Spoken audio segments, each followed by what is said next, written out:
Hi, I'm Scott LaMorte from Itasca Bank Trust Co, your local bank with big shoulders. Together, we've been shaping the future since 1948, but we're just getting started. We take pride that businesses and individuals like you know us for our high level of customer service, financial strength, and up-to-date technology. What we really want to be known for is our connection to the community. Itasca Bank Trust Co may have a big bank ability, but we know what matters most: people. Join us as we invite members of the community to the table and have conversations as neighbors. Welcome to the Itasca Bank Trust Insights podcast, where we hope to give you insights into our customers and the communities we serve as we strive to be Chicagoland's best community bank. I'm here today with Mike Pallares and John Mueller, and we are going to cover some ground. Gentlemen, thank you for being on the Insights podcast. So we're going to talk a little bit today about real estate lending. That's sort of today's topic. We're going to get as deep as we can, and I appreciate you both being here. I like to start the Insights podcast out with just a little get to know you. So I'm going to start with John, if that's all right. John, tell us about yourself. Where were you born and raised? I grew up on a farm east of Moments, which is east of Kankakee in Kankakee County.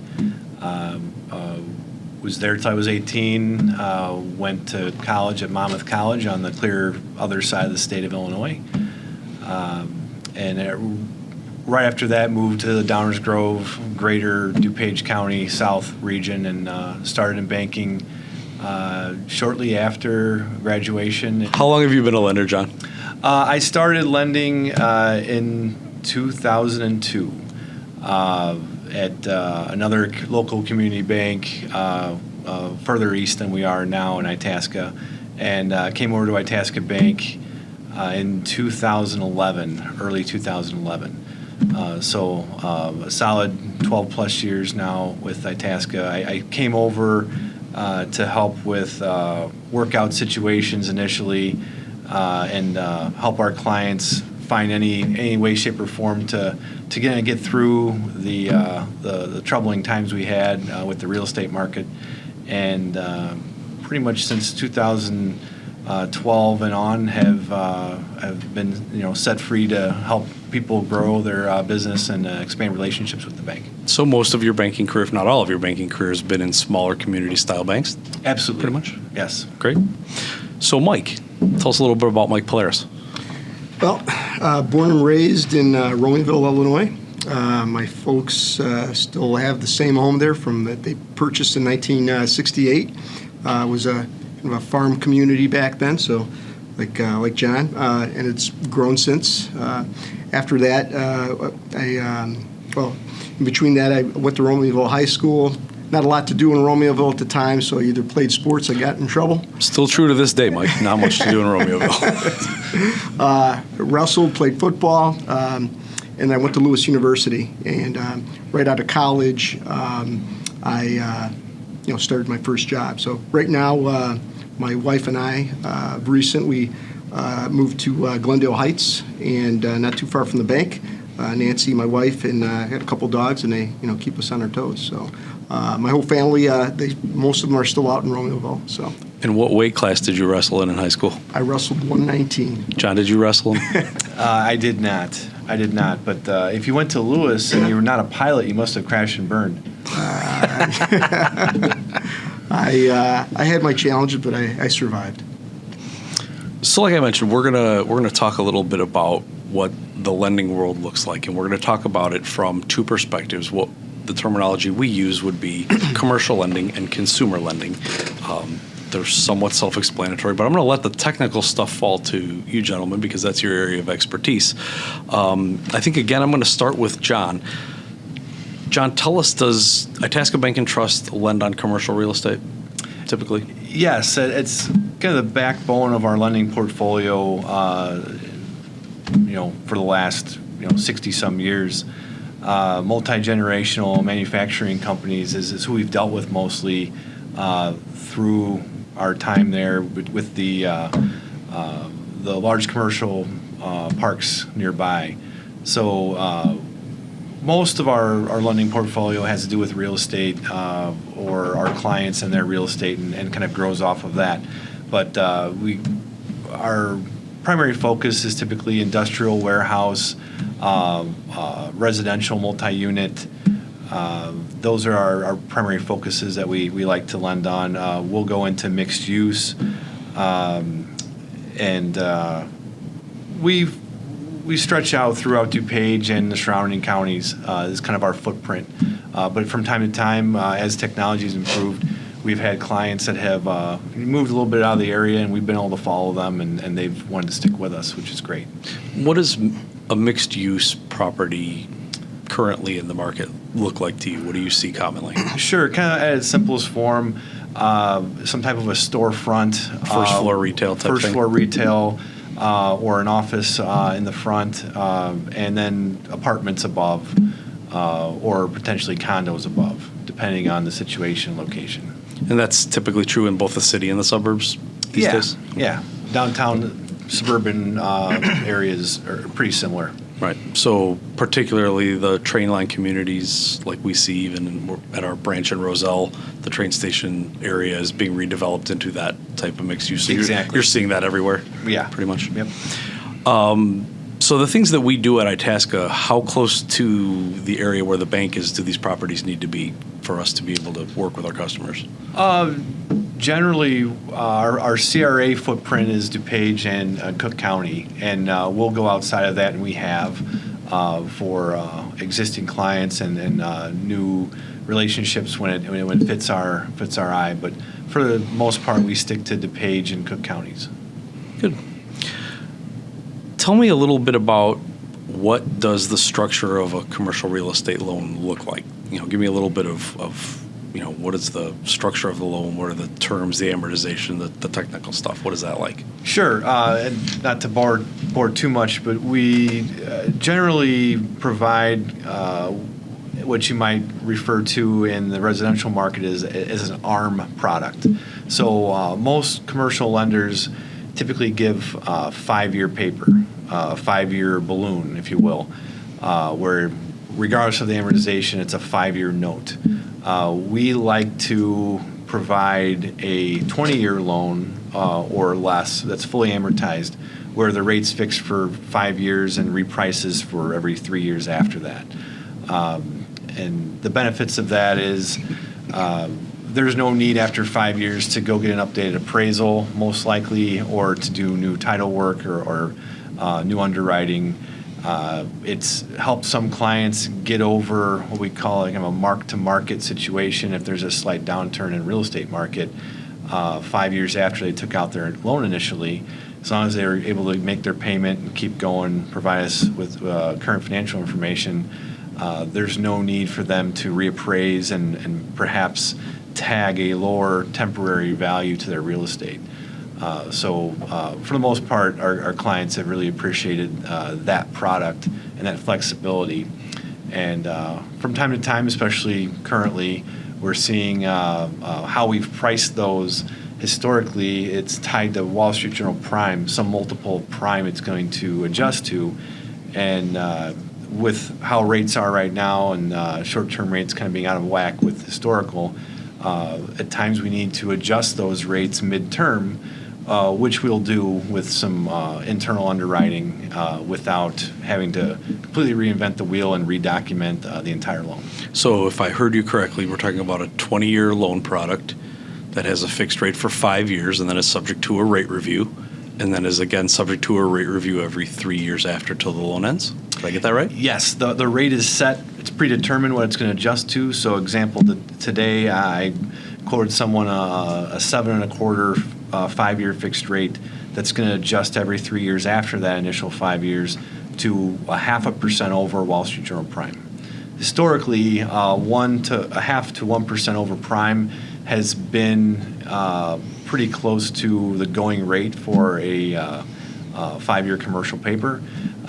Right now, with short-term rates kind of being quite a bit higher than the market, it's a little bit out of whack, because that would be, 875 would be 0.5 over Prime.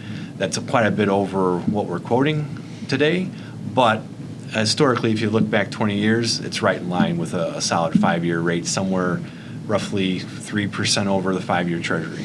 So when people ask you, and I'm sure it happens to probably all of us at the bank, is when they say, "Oh, what's the government doing with the rates?" That matters because as they adjust the Wall Street Journal prime rate, we then adjust rates to follow suit. Correct? Right. Yeah. It's a big impact. That's probably crazy time for you with your customers is when the Feds announce there may be a change of some kind. And do your customers think you have the crystal ball? The magic 8-ball that tells you what the rates are going to be? Right. They want to know, well, I'll just refinance next year. I'm like, okay, well, you might want to refinance now because we don't know what rates are going to be. And, there's a lot of differing speculation on them flattening out, maybe reducing by the end of the year a little bit. But we have no indication that that's going to happen right now based on how things are. And if you knew how rates were going to play out in the future, you'd be a highly sought-after person. I wouldn't need to work anymore if I knew.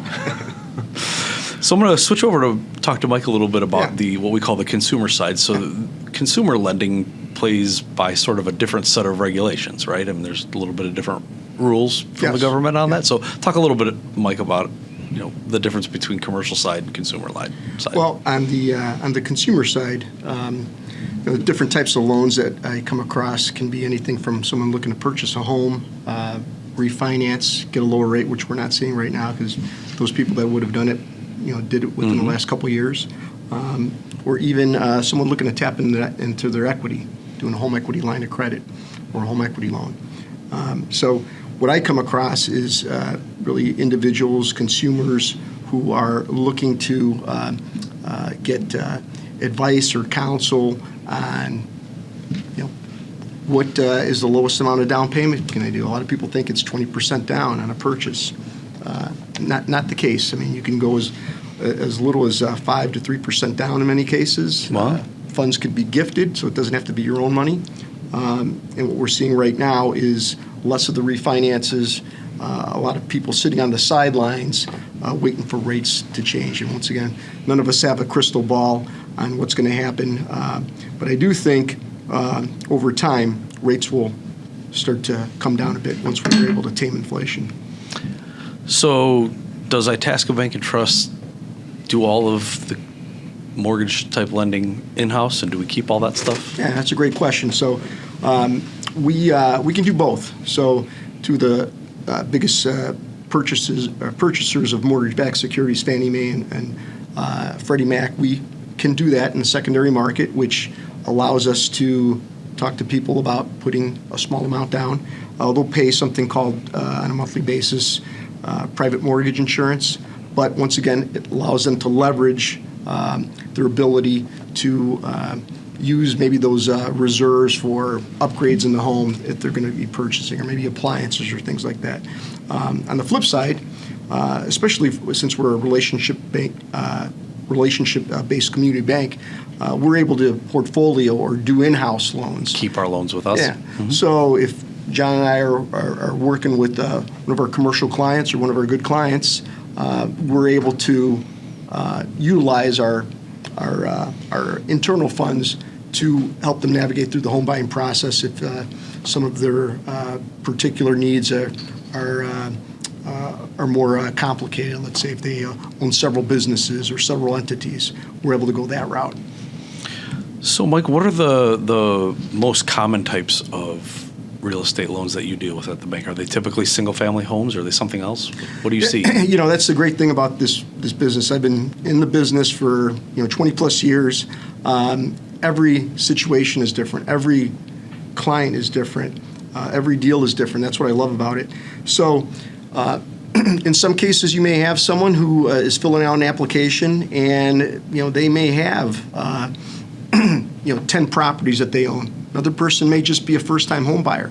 So every situation is going to be different. Right now, I think a lot of people are, once again, sitting on the sidelines waiting for rates to drop. But at the same time, there are opportunities out there for individuals to tap into their home equity right now and maybe use some funds from a home equity line of credit to do some renovations, consolidate some debt, and keep their first mortgage at the low rate they currently have. So, Mike and John, you can jump in on this at any point in time, too, because you both deal with all of these types of issues. So what makes the bank different from, say, a traditional mortgage company, a guaranteed rate type of a company? Why should someone come to the bank versus going directly to a mortgage provider? I'll start out, Mike. I think more the consultative process. The majority, I think, initially of our consumer loan request stem from our existing commercial base, and then also folks that are very nearby in the community. And so we'll have people call in and say, I've had my accounts here for 30, 40 years. I'm not sure where to start with this, but we're running out of room, and I don't know first thing of how to go about doing this, or adding on to our home, or I want to build on this lot that we've had across the street. And it kind of just starts with a conversation. What's your goal? Where are you trying to get to? Getting enough information about their financial picture to give them the options of whether a construction loan makes sense, or to take out a home equity loan to avoid some costs, and really pick the best thing for them in the long run versus pushing the product that is more profitable. That's really how I've approached these conversations. And whether you're a commercial lender and work on real estate only, or are strictly consumer, all the lenders at the bank take these type of call-ins from time to time, and everyone's versed in knowing the difference between the two, and trying to provide support and ideas on which route to go. So that's how I see most of the interaction we have initially. Very rarely do we have, in my opinion, what you call a rate shopper who's, hey, I drove by on the expressway, I saw guaranteed rates doing 6.2 for a 30-year fix. What do you guys have? I don't get many of those calls from time to time, but for the most part, it's clients that have been here, trust us, and want our opinion, and know that we're not going to steer them in a way that doesn't benefit them. And we can compete with those other types of providers. Absolutely, yeah. We partner with the Rocket platform, and it's robust. The technology's there. The difference is working with us. If a client works with us, they're going to have really one point of contact. It's going to be myself or my colleague, and it's not an assembly line. It's more consultative. So it's personalized. Yeah, absolutely. And the service is different. Yeah. Right. So, Mike, a lot of times I'll have people that I meet will say to me things like, I'd love to get a mortgage, but my credit score is like 520. And it seems like everybody I hang out with has a credit score in the fours, it seems like. But tell us a little bit about how credit affects the underwriting process of the consumer side of loans, because I honestly I don't know all that much about it. Yeah. Once again, everyone's situation is different, but generally speaking, the higher the credit score you have, the more it will show the lender that you're responsible making payments, you're making timely payments, you're not overextending the lines of credit that you have, maybe with credit cards and that sort of thing. So you want to make sure that you are aware of what your credit looks like, you're aware of what your credit score is, and I would always recommend at least once a year. I know I do it myself.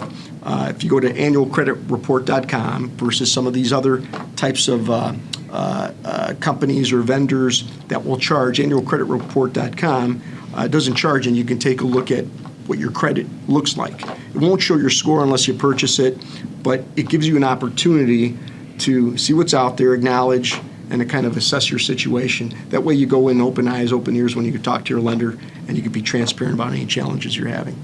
So is the credit score an integral part of the underwriting process for like residential mortgages? It can be. It can be. How does it affect the commercial side, John, or does it? On the commercial side, we don't necessarily look at the score, but we look at history. Mm-hmm. In general, I think most banks and most mortgage lenders, usually the line in the sand between marginal and acceptable credit is around 670 for the most part. I've seen plenty of credit scores in my day. I can't say I think I've seen over about an 825 score, but it apparently can go up to 850. Yeah. But we found that it can be misleading as well, because if you've got a commercial client or a business owner, take for example, and they're using their personal credit, they're signing on business cards, one of the parameters for how they score is percentage available of credit, and they might have a $20,000 in personal credit card availability and use very little per month, under 25%. But their business credit cards are 100,000 plus, and they're constantly have balances on them that get revolved monthly. There's points to be had and business expenses to run through and benefits to having credit cards and using them. And I've seen excellent business people with scores in the 600s for that reason, because their usage is too high on the credit report. So historically, we don't, from the commercial side versus consumer, we don't focus heavily on the score, but we're looking at the history. Is everything paid? There's lines to show us the last 4 years of history on each item on their credit, whether it's a credit card, a home loan, an RV loan, or you name it. As long as everything's paid on time and we see that everything's current, that's the main driver there. If there's, within the last 2 or 3 years, they'll show ones on the credit report if everything's paid on time. There's a 2 if it's 30, 3 if it's getting 60, and so on. If we see some numbers other than ones, we ask some questions and might ask for a letter of explanation. So it just depends on the situation. So what I'm hearing you both say is that the score itself isn't the be-all, end-all of anything, really, which I think is a bit of a misnomer to the average consumer like me. Like, you tend to think, you see on TV, it's all about your credit score. So it's good to know that that's not really the be-all, end-all of this process. For quick underwriting processes for auto loans or anything else that's going to run your credit before they determine if they want to give you something. You're at Best Buy and you want to put a TV in a credit card. That's important for those type of things that are quick snap decision making, because it's a quick indicator, but it doesn't always tell the whole story. So Mike, I want to ask you one more question related to the housing market, which is, where do you see things as we go forward? You talk about people staying on the sidelines while rates are higher. In your mind, what do you think is most likely to happen in terms of, is it going to be the housing market purchases coming back up, or do you think you're going to see more home equity lines of credit being done, or what do you see? Yeah, I mean, right now you've got a lot of challenges out there. Inflation is stubborn, and right now the Fed is just trying to tame that. A lot of jobs that are out there. So right now, I think rates are going to pretty much kind of stay the same. Right now they're 30-year fixed. You're seeing rates in the 6s and the 7s. 2024 can be a different story. There's an election going on. There's global challenges, but the issue we're having now is there's not a lot of inventory out there. Right. So all it takes is rates to drop a little bit. We saw that happen earlier this year, and some people got off the sidelines because it's a snowball effect. Those that are at low rates right now don't want to sell.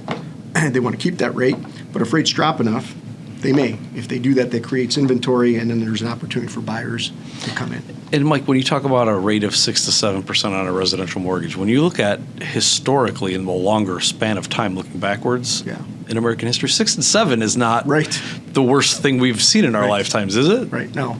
I mean, rates have been higher. If you went back to the Reagan years, rates were much higher. So it's all relative, and it also has to do with individuals are potentially making more money if two individuals working. So once again, it's all relative depending on the We time. got a little spoiled when rates were down in the threes back in the day. Well, we've got a whole generation of folks who have never seen a home loan rate until now that was above 5%, Right. For over 10 years. So it's historically, it's okay, but it's a hard pill to swallow. It's all about And- perspective, right? Yeah, and it's supply and demand situation that the higher rates haven't really negatively impacted the real estate market. Low demand because rates are high, low supply because rates are high. Mhm. Those who want to upgrade or expand aren't because they like their rate and they're going to stay there for the time being. So, on one hand, the rate situation is floating the values in the real estate market as well. I'm going to ask you guys the same question, but I'm going to start with Mike, and I'll let John have a minute or two to gather his answer. Give us a quick walkthrough of what does the application process for a mortgage look like at Itasca Bank?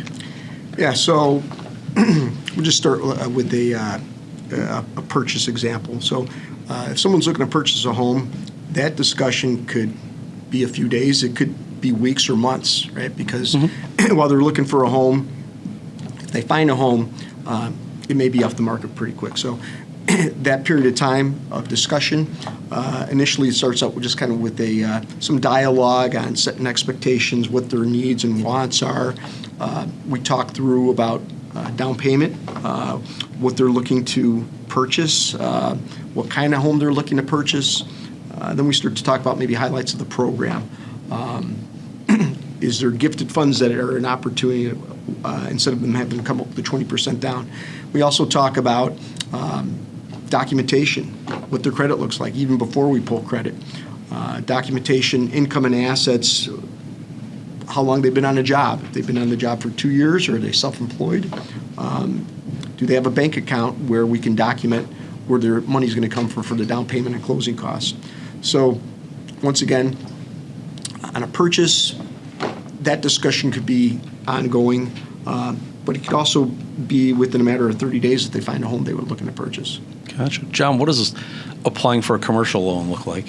What do So you I'll need to give get you- that done? I'll give you two different scenarios. I'll give you one for what my kids would refer to as the noobs to the pros, right? So, and it's not a criticism on those folks. It's experience, right?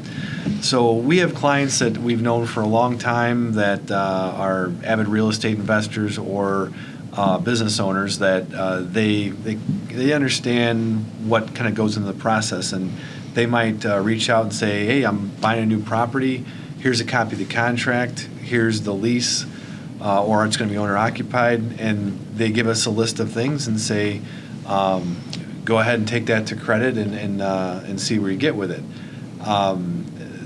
The majority of the time, it's a much more consultative process where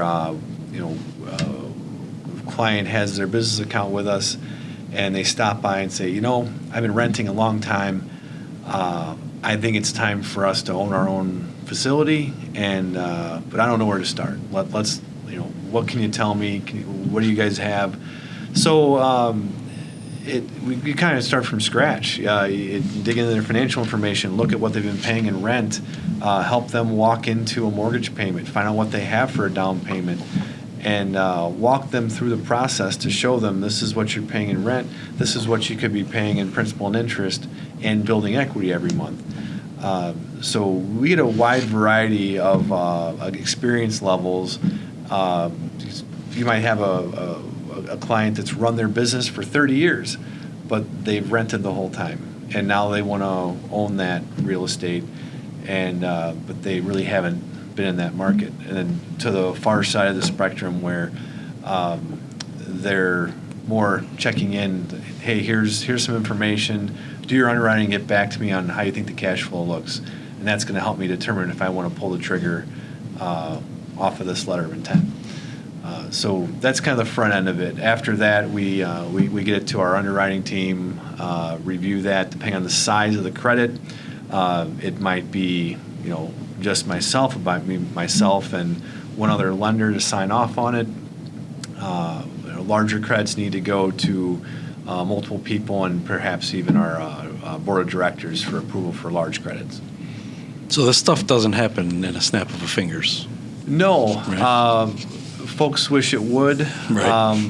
but for the most part, from walk-in application with everything that we need, the typical real estate transaction from application to close, best case is 30 to 45 days, and that's when we've got everything we need from them right away. Typically, they've got to go back to their accountant to rustle up a little bit more information or more current information. But in general, that's roughly the time frame. So the trivia question for you both: who knows the 5 C's of lending? Capital, character, Collateral. credit, Collateral. and Conditions. Right. conditions. There you go. Teamwork over there. I love usually it. just use character twice. I feel like at Itasca Bank that it counts for an extra. We really You're not wrong. We do 6. There we go. Character counts twice. That, when I started at the bank, was the first thing they taught me about lending, is you need to learn the 5 C's. Okay. So there we have it. Good job.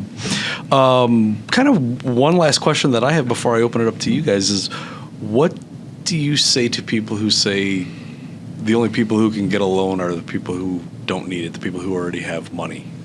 Have you heard that before? Do you get that? I've heard that said before, and to some degree, it can be true. But that's why there's SBA loan products. But in general, for commercial real estate, you're looking at putting 25% down payment. Anything that non-owner occupied, for the most part, at least 25% down. And so, you could say, well, that's true. If you don't have 25% to put down, the products that you can, we've had maybe a dozen in the last 3 or 4 years. There's an SBA loan product called the 504 program. Sure. And you can put down as little as 10%.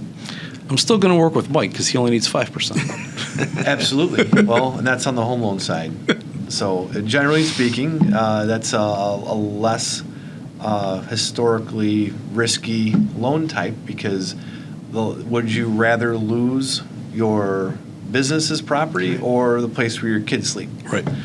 So it all comes down to risk, and that's the less risky thing for someone to not want to keep paying. Right. Yeah, and I would say on the consumer residential side, there's money that's needed, but it doesn't have to be your own money, right? So if you're able to have a family member gift funds on 5% down with Fannie or Freddie, you can then keep your own funds and Sure. use it for other things like paying down debt or doing Right. upgrades on the property or whatever else you want to do when you're looking to purchase. So it has to be someone's money, though. This is true, right? With that, I'm going to sort of open the floor up. Any other advice you have for maybe business people or, individuals looking for mortgages, folks looking for commercial real estate?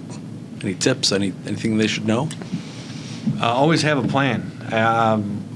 I'm impressed when folks come in and they are organized, have their information together. They've already called their accountant, and not that you need necessarily a business plan to, move your business into another property, but if you're not an avid real estate investor, come and have a plan in front of you.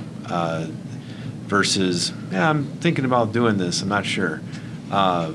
Competence and proper prior planning, prevents poor performance. Mike, any advice from going from rent to own? Yeah, I'd say it's important for a borrower, an applicant, as well as a lender, to be transparent with one another. At the end of the day, you're dealing with documents, you're dealing with income and assets and verifying things, but you're dealing with another person, right? So be comfortable of who you're working with. Be curious, ask questions, jot down those questions. The conversation, like I said, for a home purchase can be, several weeks to several months to over a year, and talk to others about getting, a referral maybe from someone who has dealt with that other person before. When you're working with on a home purchase, a good realtor is going to be important. And with everything that's going on in the economy right now, I would say, a plan is good. Also, try to pay down, if you have the wherewithal, any debt that you have. Credit cards rates are going up and continue to increase. So if you're paying 15 to 19% of your credit cards, it's going to be tough to move forward with a home purchase, because it's just going to put you upside down. And try to make your payments in a timely manner as much as possible. There you go. Gentlemen, this has been incredibly informational, and I want to thank both of you for coming. That's Mike Pallares, John Mueller, and I think we can all agree, if anyone out there has any questions about lending, they should call the bank and ask for John Hunt, right? Absolutely. That'd be our Chief Lending Officer, John Hunt. In all seriousness, if you need help with lending, you have questions, call the bank. We have a team in Itasca and a team in Roselle. These guys here in Itasca, I'm in Roselle with a couple of our colleagues, but always happy to help. With that, thank you for being here again. I appreciate it. This has been the Itasca Bank and Trust Insights podcast. Thanks for tuning in.